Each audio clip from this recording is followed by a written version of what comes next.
저희들이 늘 대하고 있는 이 성경은 사람의 말이 들어가 있는 그러한 성경이 아닙니다. 하나님의 말씀입니다. 하나님의 말씀.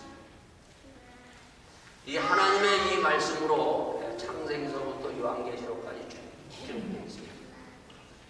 이 하나님의 말씀이 66권 창세기서부터 요한계시록까지 수많은 그 말씀이 기록되어 있는데, 이 수많은 말씀은 오직 하나, 그것은 바로 뭔가 하면 구원이라는 큰 틀을 가지고 바로 모든 말씀이 구원을 향해서 나가고 있습니다. 구원이에요. 그래서 이 하나님의 말씀은 바로 여러분과 저, 그리고 이 땅에 있는 모든 사람들을 구원하기 위해서, 구출해내기 위해서 쓰여진 하나님의 말씀입니다. 자, 이 말씀을 통해서 나와 여러분, 그리고 또 이 땅에 있는 사람들이 한 사람 한 사람 구원받는 놀라운 하나님의 은혜의 말씀이 될 수 있기를 바라겠습니다. 예수님께서 이 땅에 오셔서 또 예수님이 수많은 말씀을 하신대. 수많은 말씀을 하시는데, 그 수많은 말씀을 보면은 오직 한 가지의 목적을 향해서, 그것은 바로 어떻게 하면은 이 땅에 있는 인간들을 구출해내고 그들을 이 온전한 구원에 들어가게 할까. 주님께서는 계속 구원의 말씀을 말씀하시고 그것을 들려주고 있습니다. 자, 우리가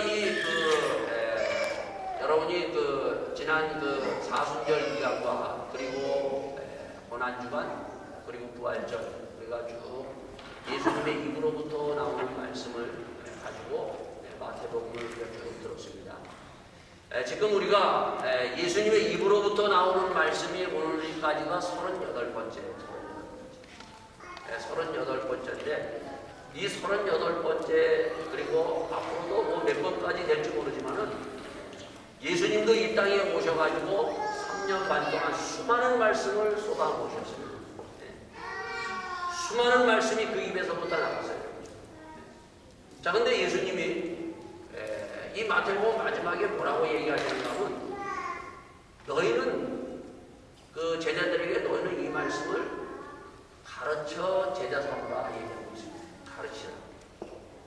자, 그러면은 도대체 이 제자들이 그 말씀을 받았을 때 뭘 가르쳐야 되느냐?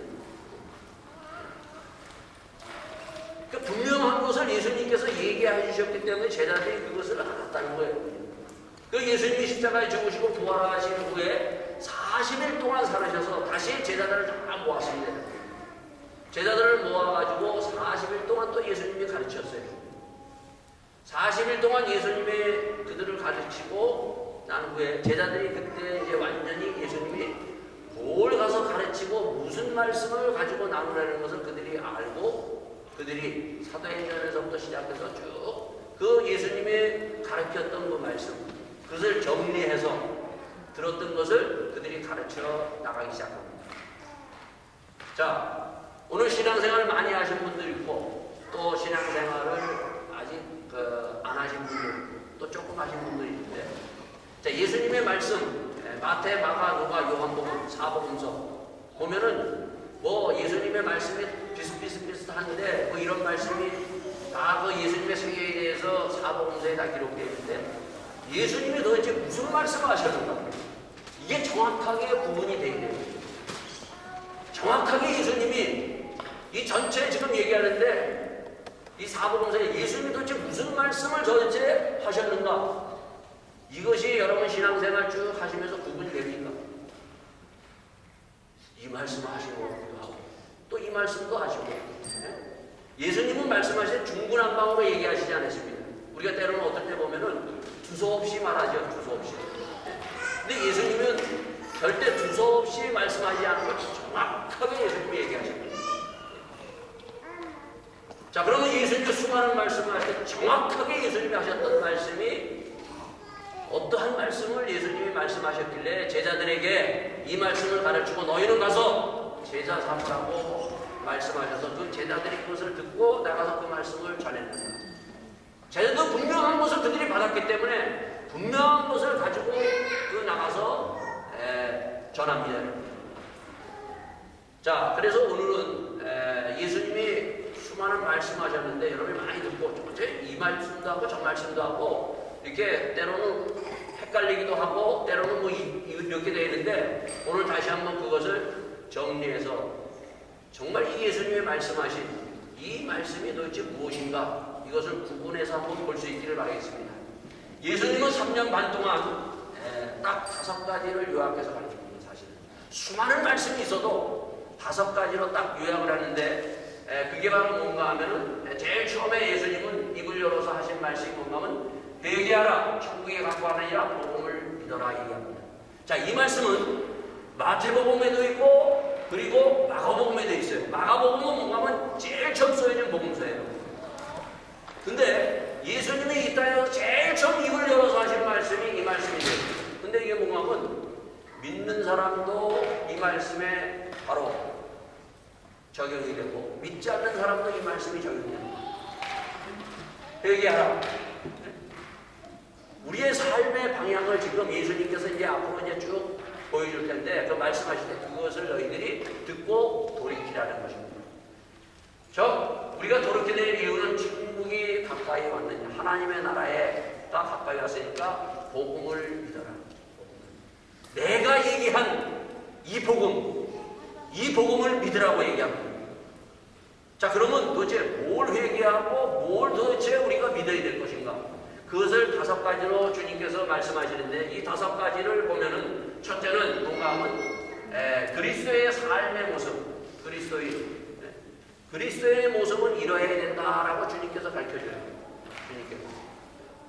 그러니까 그리스도인이 어떠한 삶을 살아야 되는가? 구약에서는 거룩한 백성이 어떠한 그 하나님의 백성은 어떠한 삶을 살아야 되는가를 특히 이 마태복음에서는 5장에서 7장 가운데 우리에게 이렇게 살아라 얘기합니다. 삶의 모습을 분명히 주님께서 말씀해 줍니다. 자, 그래서 여러분과 저는 내 삶의 모습이 어떠한 모습으로 지금 있는가 이것을 비춰서 봐야 됩니다. 자, 두 번째는 뭔가 하면은 두 번째 주님께서 말씀하신 두 번째 핵심은 뭔가 하면 전도와 선교를 해라. 전도와 선교. 전도와 선교는 뭔가 하면 어두운 데에 있는 사람, 죽음에 있고 몸부림치는 사람, 나올 수 없는 사람들은 끄집어 구출해서 내오라는 것입니다. 이 전도와 선교에 대해서 주님께서 하라고 말씀하십니다. 자, 그것이 마태복음 10장에서 11장에 기록되어 있습니다. 자, 세 번째, 천국. 아까 얘기했던 천국 하나님의 나라를 해서 말씀해 주고 있습니다. 자, 하나님의 나라 천국은 죽어서 가는 천국이 아니다.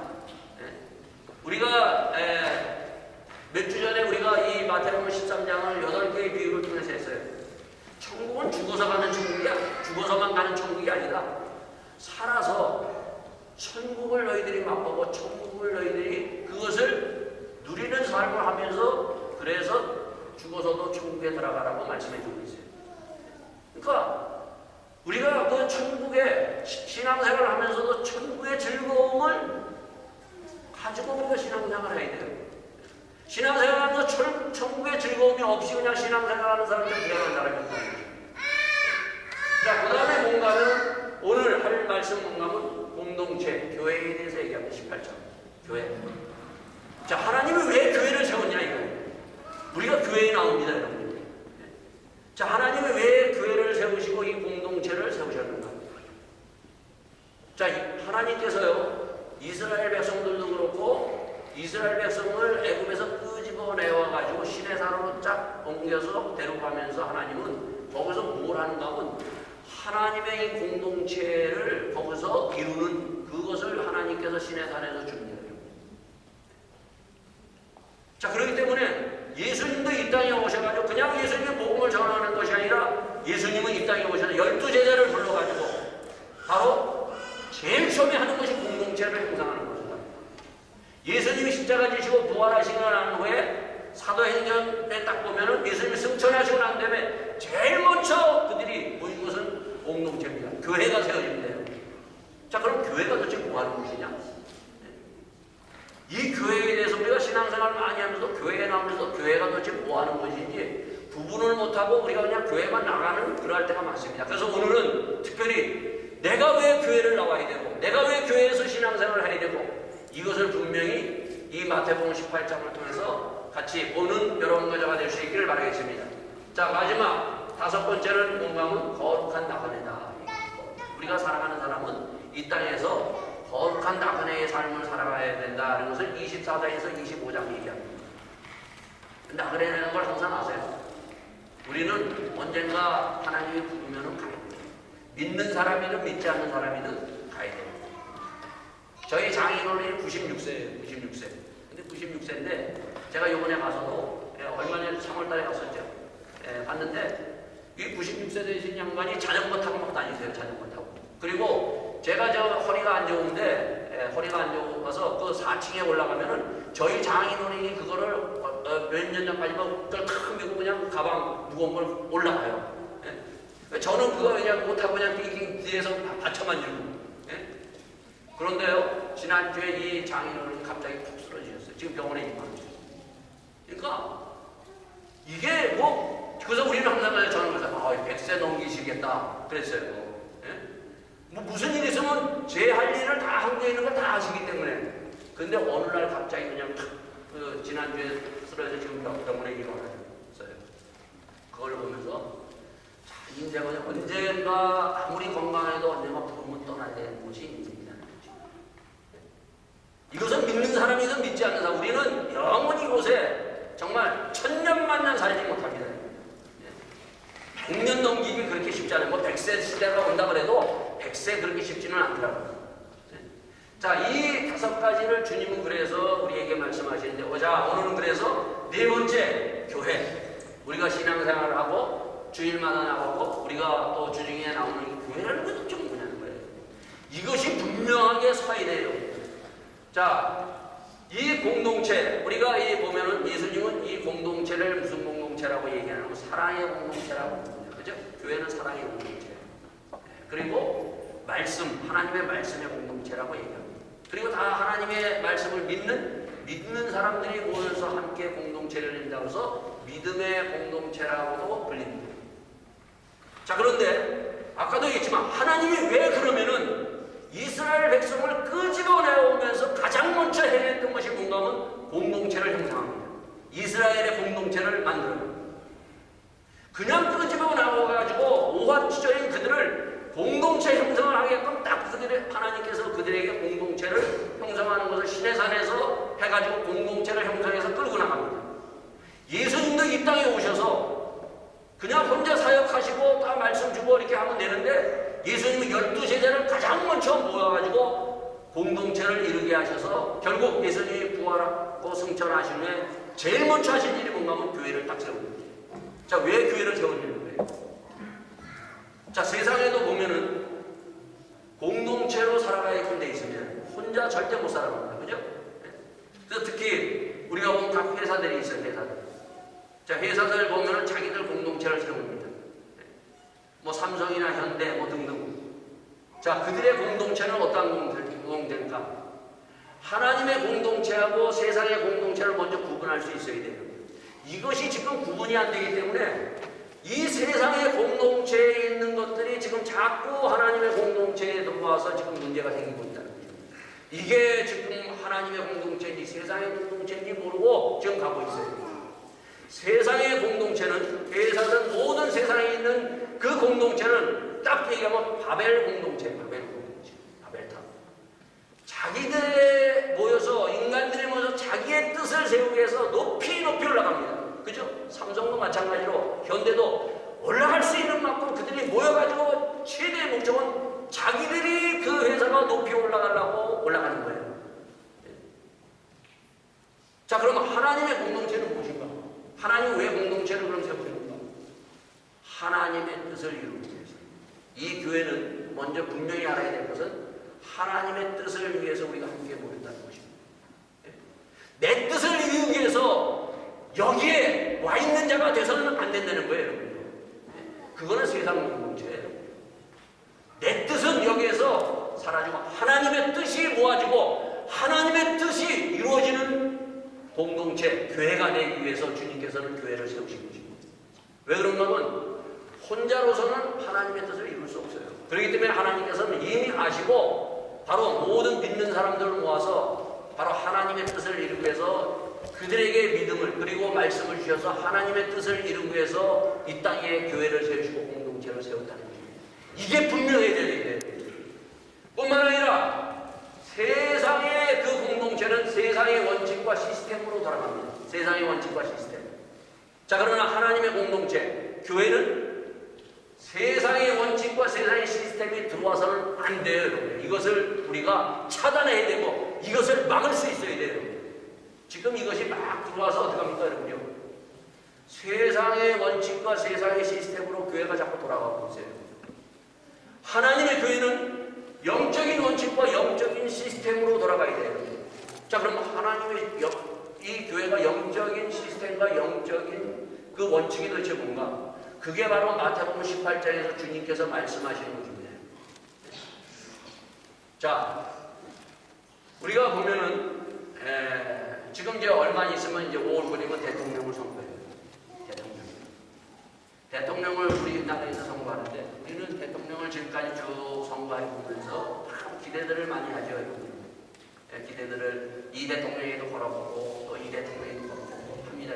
근데 우리가 아무리 걸어봐도요, 이 대통령이라는 이 시스템은 세상의 원칙과 시스템으로 돌아가기 때문에 우리 그 사람들, 특히 믿는 사람들이요, 많은 사람들이 이것은 우리에게 정말 하나님의 주시는 귀한 이러한 그 어떠한 만족도 없고, 그리고 정말 우리에게 정말 정말 이 대통령 잘한다 이렇게 우리는 받을 수도 없습니다. 그게 왜 그런가 하면은 이미 하나님께서 그것을 말씀해 주셨어요.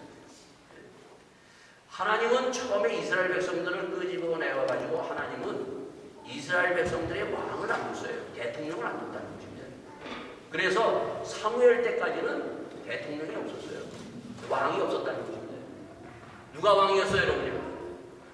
하나님의 왕이었어요. 하나님께서 모든 것을 하고, 모세는 뭐 했는가? 모세는 거기에 충성된 사왕으로서 충성하는 사원 역할을 했던 것이 모세의 역할이었습니다. 근데 사무엘 때 딱 가가지고 이스라엘 백성들이 사무엘한테 데모한 거예요. 데모를 하는 거예요. 하나님, 야 사무엘이요, 우리도 다른 나라와 같이 왕을 좀 세우라고 막 그냥 항의하고 막 그냥 벅차야 돼. 그러니까 사무엘이 하나님 앞에 가지고 나가서 기도를 하는 거예요. 하나님, 이렇게 이스라엘 이 백성들이 지금 왕을 세우겠다고 하는데 어떻게 할까요? 그랬더니 하나님께서 이스라엘 백성들에게 주셨던 말씀이 뭔가 하면은 뭐라고 주는가 하면, 우리에게 왕을 주어 우리를 다스리게 하라 한 그것을 사무엘이 기뻐하지 아니하고 여호와께 기도하며 뭐라고 하나님께서 얘기하는가 하면은, 그 왕은 어떤 왕이 될 것인가? 자, 너희들에게 왕을 세우면은 그 왕의 제도를 알게 하라. 너희를 다스릴 왕은 제도가 이러하니라. 그가 너희의 아들들을 취하여 그 병과 말을 어겁게 하리니 그들이 그 병과 앞에서 달릴 것이요.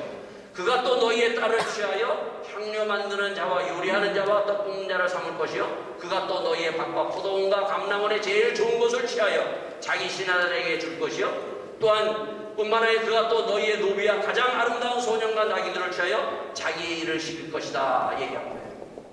지금 무슨 말을 하냐면, 결국 왕이라는 이 제도, 세상의 이 시스템은 결국 착취하고 왕이 어떤 왕이 들어와도 빼앗고 또 자기들끼리 자기의 이익을 나누고 자기의 좋은 것을 할 것이다 이렇게 다 얘기를 해줬어요. 근데 이스라엘 백성이 뭐라 그러나? 그래도 좋다는 거예요. 참, 그래서 이스라엘 백성이 누가 들어와요? 왕이 그때 사울 왕이 들어옵니다. 아무리 믿음이 있는 다윗 왕도 어떻게 했습니까, 여러분요? 다윗 왕도 믿음이 좋다고 하는 그 정말 다윗 왕도 남의 아내를 빼서 취한 왕이에요. 아무리 좋은 대통령이 나와도 자기 것을 위해서 착취하고 갑질하는 그것이 대통령이라는 거예요. 왜? 그 대통령이라는 것은, 지금 세상의 대통령 이런 것은 세상의 원칙과 시스템으로 돌아가기 때문에 이건 어쩔 수 없는 거예요. 자기를 위해서. 그래서 인간을 뭐라고 해요, 여러분요? 인간을 짐승과 같다고 얘기하는 거예요. 왜? 그들에게는 영적인 시스템이 없고 영적인 하나님의 말씀이 없기 때문이에요. 서로 싸워서 지금 보면 각 당도 우리 마찬가지예요. 서로 싸워서 자기 영역을 확장시키고 자기 것을 그들이 넓혀가지고 그것을 가지고 자기들이 누리려고 지금 서로 싸우는 거예요. 뭐 국민을 생각하는 마음이 거기 있습니까? 없는 거예요.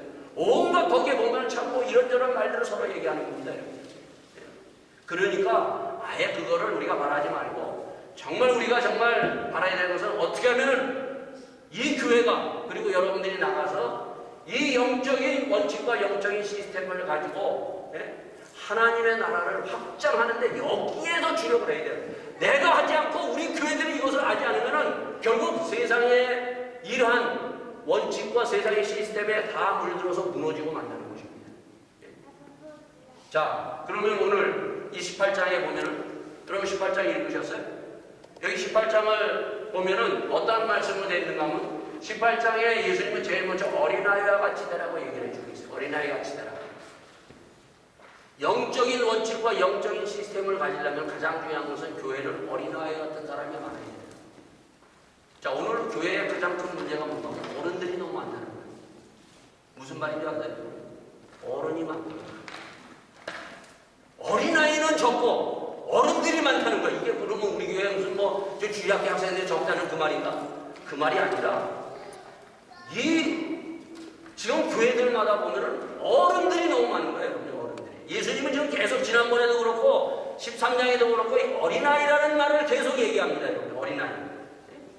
이게 굉장히 중요한 말이에요.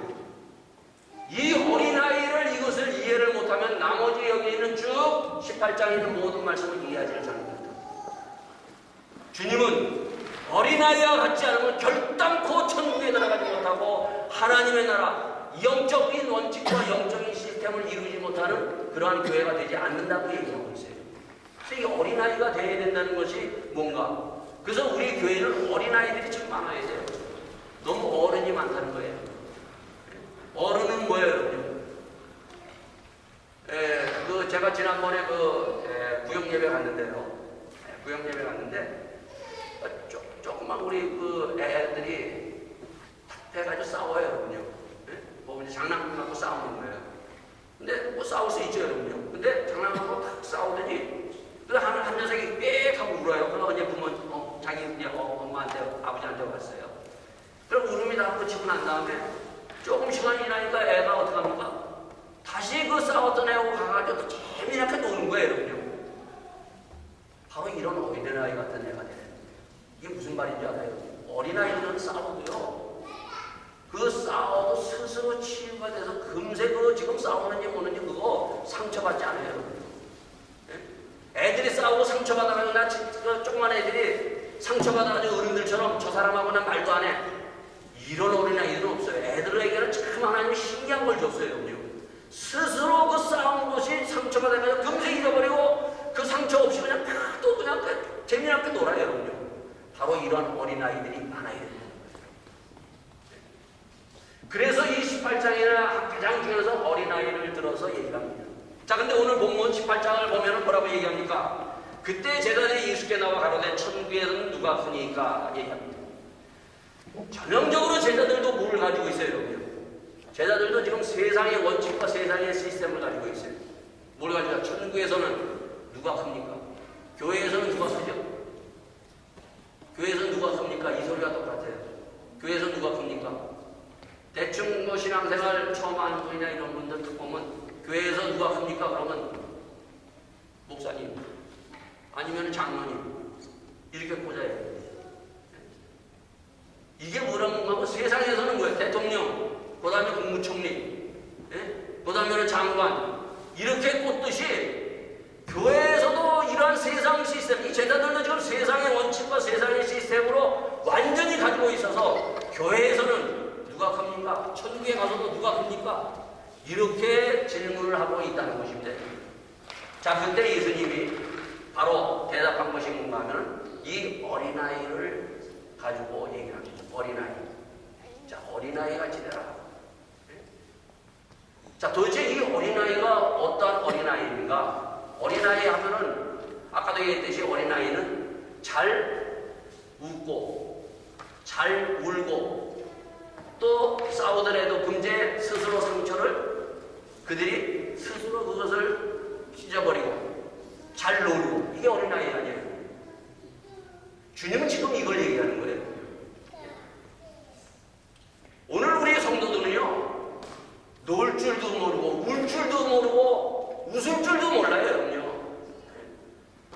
예수님 앞에 나오면 우리가 좋을 때는 막 웃고 우리가 찬양하고 막 해야 돼요, 여러분요. 그래서 주님은 이 어린아이같이 되라고 해요. 피를 불어도 나팔을 불어도 이거는 웃지도 못하고 신나는 찬양이 나와도 웃지도 못하고 찡그리고 앉아있고 또 아프면은 또 막 울어야 되는데 울지도 하나님 앞에서 울 수 있는 사람이 돼야 돼요, 여러분요. 그러니까 놀 줄도 모르고 웃을 줄도 모르고 참 이러한 그 어른들이 교회 안에 많다는 것인데요. 정말 하나님 앞에서는 이러한 것들을 정말 그냥 있는 대로 웃기도 하고 웃을 수도 있고 잘 놀기도 하고 때로는 부닥치면은 싸웠다가 또 다시 금세 화해하고 이러한 어린아이같이 되라고 주님께서 말씀해 주고 있습니다. 내가 얼마나 지금 어른의 모습을 가지고 있는지 한번 보시기 바랍니다. 우리는 이 어린아이 같은 이것을 이미 잊어버려 하나님의 말씀이 들어오고 하나님이 주시는 이 교회를 형성하는데 이러한 정말 웃고 즐기고 함께 우리가 봐요, 여러분요. 공동체에서 함께 가져야 할 때 우리가 뭐야 서로 정말 그 신나게 기쁨으로 우리가 봉사하는 거 아니에요, 여러분요. 그런 것들이 있어야 돼요, 여러분요. 그리고 또 어떤 일이 문제가 있었을 때 함께 모여가지고 울면서 우리가 하나님 앞에 부르짖기도 하고 이렇게 하나님 앞에 울고 웃을 수 있는 이런 어린아이가 되라고 얘기를 해주고 있습니다. 그러면서 뭐라고 얘기해 주는가 하면 바로 주님께서는 이렇게 얘기합니다. 자, 그러므로 누구든지 이 어린아이와 같이 자기를 낮춘 이가 천국에 큰 자라. 또 누구든지 내 이름으로 이런 어린아이 하나를 영접하면 곧 나를 영접하니 누구든지 나를 믿는 이 소자 중에 하나를 실족하면 차라리 연자맷돌을 그 목에 달리고 깊은 바다에 빠뜨리는 것이 나으리라 얘기하고 있습니다. 실족게 하는 일이 있음을 인하여 세상에 화가 있도다 얘기합니다. 자, 어린아이들이 막 손잡고 이렇게 다니는 사람 봤어요? 어린아이들이 그냥 의식되고 되는 사람 맞아요? 교회에서는 정말 하나님의 말씀에 깊이 들어가면요, 말이 달라지고 행동이 달라지고 그렇게 세상에서는 뭘 가지면 자꾸 자기를 나타내고 드러냅니다.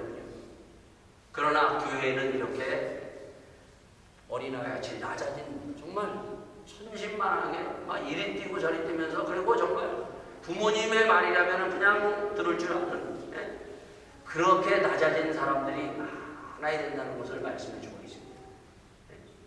요즘 교인들은 너무 높아져 있다는 것입니다. 너무 높아져 있어요. 어린아이같이 되라. 왜? 높아지면 어떤 일이 일어나는가? 그 높아짐을 통해서 실족하는 자가 있는데 그 실족하는 자가 있으면 어떡하라고요? 연자맷돌을 매가지고 물에 빠지는 것이 낫다. 이 말은 뭔가 아주 무서운 말이에요. 옛날에 그때 당시에는 예수님이 때 당시에는 그 갈릴리의 사람들은 사실 그 별의별 사람들이 많았거든요. 많은 죄인들이 몰려있는 것이 갈릴리 사람인데 그 죄인들이 중환자를 잡아서 그들을 사형시키거나 어떻게 그 사람을 처리할 때 되면 연자 맷돌 있잖아요. 맷돌을 목에 갈아가지고 바닷물 갈릴리 호수에다 갖다 던져버렸대요. 그만큼 바로 그렇게 교만해가지고 내가 높아가지고 어른 모습을 나타나다가 사람이 실족하게 되면 차라리 그렇게 죽는 것이 낫다라고 주님께서 비유로 말씀해 주고 있습니다. 그러니까 우리가 어떻게 해요? 낮아져야 돼요. 정말 우리는 교회에서 어린아이같이 낮아질 수 있고 겸손한 자, 정말 주님이 교회에는 겸손한 자들이 많아야 되는데 그 겸손한 자는 결국 어린아이 같은 자가 되라고 주님께서 말씀해 주고 있습니다. 이걸 회개하고 복음을 믿어라. 나에게 와서 내가 얼마나 정말 온유하고 겸손한지 이것을 보고 배우라고 얘기하고 있습니다. 제자들이 어떻게 했습니까? 제자들 초대교회 제자들 베드로, 사도 바울 봐요. 그들이 보면은 참 지나가는 사람들이 그 베드로 정말 그 베드로나 사도 바울의 옷자락 만져도 막 병이 치유되고 그래도 그들은 자기를 막 드러내고 하는 것이 하나도 없었어요. 그만큼 그들은 정말 어린아이같이 겸손한 자로 자기를 낮추면서 그들이 자기가 누구인가를 알았다는 것입니다.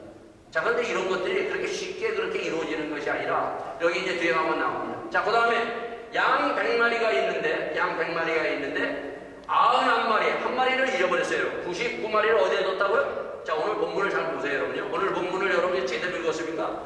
여기에 보면은 12절에 두 번째 비유로 이제 얘기합니다. 어떤 사람이 양 100마리가 있는데 그 중에 하나가 길을 잃었으면 그 99마리를 산으로 두고 가서 길을 잃은 양을 찾지 않겠느냐. 자, 세상의 공동체는 99마리가 더 중요해, 한 마리가 더 중요해요. 잊어버리면. 세상에서는요, 세상의 원칙과 시스템에서는 99마리가 중요해요. 한 마리 안 찾습니다. 그러나 영적인 교회에서는 한 마리를 찾아나가는 것이 교회라는 것입니다. 예수님은 그 한 마리, 한 사람 한 사람을 찾아서 이 땅에 오신 분이에요. 이게 영적인 것이에요.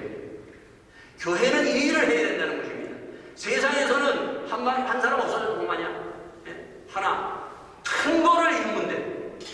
자, 근데 이 양 99마리, 그러면 여기 100마리에서 99마리를 어디에 뒀다고요? 어디에 뒀다 그래요, 여러분? 우리는 이 말씀을 여러분들이, 저도 처음에 이 말씀 듣면서, 아니, 이 99마리를 그러면 그냥 두고 하면 그런 99마리 필요 없다는 말인가? 아마 여러분들 그런 캐션 마크를 한번 다른 적들이 많을 거예요. 그럼 한 마리 찾다가 99마리 다 죽여버리라는 말인가? 이게 영적이라는 것인가? 지금 오늘 본문에서 뭐라고 얘기해요? 99마리는 어디에 뒀다고요? 산에다 뒀다. 산에다 뒀다는 거예요. 우리가 양을 안 쳐봤기 때문에 몰라요. 제가 지난번에 터키나 그리스에 가면은요, 양들을 어디다 두는가 하면 그 주인이 산에다 풀어놓고 주인도 없어요. 근데 양이 거기에서 산에서 도망가지 않고 잘 거기서 먹고 돌아다니면서 다 제대로 거기서 잘 치우면서 자라고 있다는 것입니다. 먹고 그들이 자라고 있어요. 그 양치는 사람들은 양을 산에다가 딱 두는 이유가 있는데 그것은 뭐냐면 산에다 두는 것은 양을 보호하기 위해서 산에다 둔다는 거예요. 산에다 두면 안 도망간다는 거예요. 평지에다 두면 다 흩어지고 도망가지만은 산에다 뒀을 때는 안 도망간다는 거예요. 예수님이 지금 99마리 지금 다 흩어지고 필요 없다는 말이 아니라 99마리도 지금 양치는 사람같이 보호하고 그리고 한 마리를 찾아서 나간다. 잃어버린 한 마리. 지금 이 말씀을 해주고 있는 거예요. 한 마리가 얼마나 중요한 것인가를, 한 사람 한 사람이 얼마나 중요한 것인가를 오늘 교회는 우리가 이걸 알아야 해요. 한 사람 한 사람 중요한, 한 사람 한 사람이 하나님의. 자, 그럼 이 한 마리의 양은 도대체 어떤 한 마리의 양인가? 이 한 마리의 양은 어떤 한 마리의 양인가 하면은 바로 교회들 나왔다 예수 믿다가 시험 들어서 떨쳐나가서 세상에 가서 교회도 안 나가는 이 한 마리의 양이에요. 이 교회 나왔다 저 교회로 옮기는 한 마리의 양이 아니라 아예 또 교회도 아직 나오지 않고 있는 그 한 마리의 양을 찾으라는 거예요. 그것을 찾아가는, 정말 교회 나왔다 시험 들어서 아예 교회를 떠난 사람들, 그거를 찾는 것이 교회의 목적이라는 것을 말씀해주고 있습니다. 교회에 나오지 않는 사람들, 믿지 않는 사람들, 그 사람들을 찾아가는 것이 교회가 해야 될 목표고 그것이 너희들이 해야 될 일이라는 것을 바로 100마리의 이 양에서 한 마리 잃어버린 이 양의 비유를 통해서 주님께서 말씀해주고 있는 것입니다. 교회는 이 목적을 위해서 우리가 정말 불을 켜고 정말 예수 믿다 시험 들어서 교회 안 나온 사람, 그 사람들을 위해서 기도하고 그 사람들을 찾아가고 믿지 않는 사람들을 위해서 전도하고 선교하는 것이 교회의 목적이라는 것을 주님께서 말씀해 주고 있습니다. 자, 그 다음에 용서에 대해서 얘기해 주세요. 용서. 자, 용서에 대해서 얘기할 때, 자, 우리는 서로 부닥치면 어떻게 죄를 범할 수가 있어요. 그러면 어떻게 하면 용서해야 될까? 가장 중요한 것은 이 용서에 대한 용서. 여러분 용서가 됩니까? 안 됩니까? 자, 뒤에 마지막에 보면은, 여기에 보면은 베드로의 질문도 용서에 대한 질문을 합니다. 또 뿐만 아니라 1만 달란트의 비유를 보면은 그 1만 달란트의 비유도 이 양의 그 비유를 통해서 우리에게 얘기하고 있어요. 1만 달란트가 있는 사람과 그 다음에 그 사람이 많은 1만 달란트를 주인으로 탕감을 받았어요. 근데 너희들이 데나리온, 그 데나리온의 그 빚진 자를 탕감해주지 않느냐? 이 탕감의 비유를 얘기하는데 이 탕감의 비유는 딱 한 겁니다. 주님이 오늘 이 비유를 통해서 말씀하시는 것은 뭔가 하면은 거기서 32절, 33절에 보면 내가 너를 불쌍히 여긴 것 같이 너도 내 동반을 불쌍히 여기기 마땅치 아니하냐. 불쌍히 여기는 것. 결국 이 1만 달란트의 비유는 뭔가 하면 너가 정말 영혼을 불쌍히 여기는 마음이 있느냐 없느냐. 교회는 정말 그 영혼이 불쌍히 여기는 마음이 있느냐 없느냐. 정말 나에게 오늘 묻는 거예요, 여러분요. 그 영혼에 정말 불쌍히 여기는, 예수님은 그 무리 없이 그 흩어진 양처럼 그 양들을 불쌍히 여기셔서 오늘 교인들이 이러한 사람들 볼 때 불쌍히 여기는 마음이 없어요. 아, 저 사람 나오는 거 아니고 안 나오는 거 아니고 옆에 있는 사람 보면서 저 사람이 정말 불쌍히 여기는 그러한 마음이 내가 나에게 있느냐 없느냐. 주님은 이것을 묻습니다. 여기 이 달란트의 이 비유 1만 달란트라는 것은 가장 큰 돈을 얘기합니다. 1만 달란트라는 것은 상상을 초월하는 돈이에요. 여러분. 돈이 독일에서 가장 큰 돈이 무슨 돈입니까? 유로가 500유로죠. 그리고 우리나라에서 5만 원판이에요. 이 달란트라는 것은 가장 큰 돈의 액수의 1만 달란트. 이것은 상상을 초월하는 돈이에요. 그만큼 우리가 예수 믿고 구원받은 사람, 그것은 하나님의 은혜로 우리가 구원받았어. 이 은혜로 구원받은 사람들이 하나님의 긍휼하심과 그 자비하심을 통해서 주님이 나를 구원하셨기 때문에 우리에게 뭐가 있어야 되는가 하면 바로 이 긍휼함, 불쌍히 여기는 마음이 너에게 있느냐 없느냐를 이거를 오늘 이 교회를 통해서 말씀에 우리를 묻고 있다는 것입니다. 오늘 이걸 다시 한번 내가 물어봐야 돼요. 하나님, 정말 나는 사람들을 볼 때 불쌍히 여기는 마음이 있습니까 없습니까? 교회가 지금 이 성도들이 이것을 잊어버렸다는 것입니다. 불쌍히 여기는 마음이 없어요, 여러분요. 네?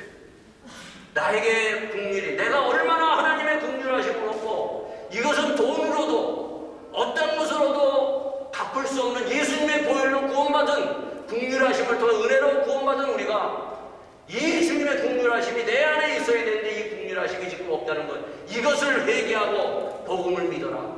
예수님의 긍휼함을 가지고 너희가 교회를 함께 너희들이 하면서 하나님의 이 구원 사역을 위해서 너희들이 나가라고 말씀해 주고 있습니다. 자, 그 다음에 이제 이 용서에 대해서는 베드로가 질문하죠. 그러면은 용서 몇 번이나 용서해 줄까요? 얘기합니다. 자, 그럴 때 베드로가 제일 먼저 용서에 대해 얘기하면 나는 3번. 여러분이 잘 알 거예요.